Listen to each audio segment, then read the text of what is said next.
Voice of reason here, what you do if you win it or how you construct your life after that.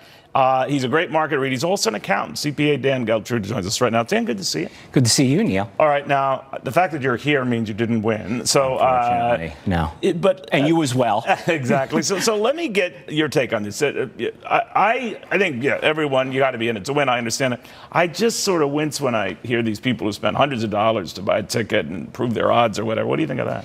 Well, if you put this in perspective, Neil, last year, Americans spent over $80 billion in lottery tickets. And I wouldn't say that's coming from the 1%. And when you break it down, right, Neil, you could actually say, hey, this is a tax on the middle class and lower classes financially because they are putting a lot of money into this. And it's deceiving because even this $1.6 billion number, that's not what you get. That number is based on an annuity over 30 years. So if you get a lump sum payment up front and then the taxes, you're really getting half that, right? Actually, still not a bad haul, right? You're getting about actually a third. If you win this thing, because what happens, Neil, is you get about 65% of that number if you take it in a lump sum, that's 0.1, and then cut that in half after that. And if you were to win, would you take it in a lump sum?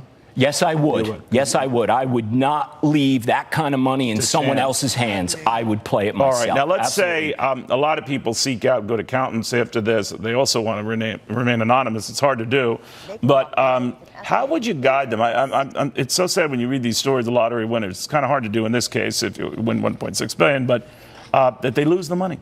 Yeah, they do. And I've always said, and you and I have gotten into this, it doesn't matter how much money you make. If you spend more than you have, you're going to go broke. Yep. So how would you guide people who just come into a fortune like that? The first thing as it pertains to this lottery is, remember, this is a bearer instrument. You got to protect that ticket until you hand it in. If for some reason that blows away in the wind and someone else picks it up, it's their winning. So the first thing, Neil, is you got to put that ticket somewhere safe. Then you got to sit back and say, what's the plan?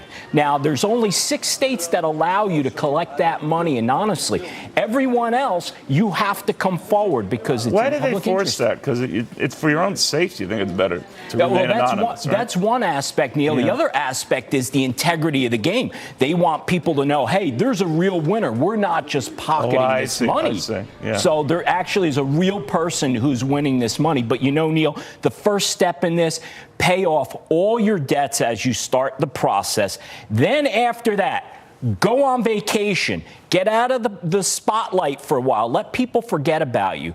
Then come back, and to me, it's a step process of conservative investments. With that kind of money, Neil, no reason to play offense. Play defense. But people always suddenly find new friends and family members who come out of the woodwork. How do you deal with that? Well, that's tough. That's why I say go on a long vacation for a while. They'll remember. How about this, Neil? Get off of social media. You don't want people to find you at this point. So you kind of go underground for a while.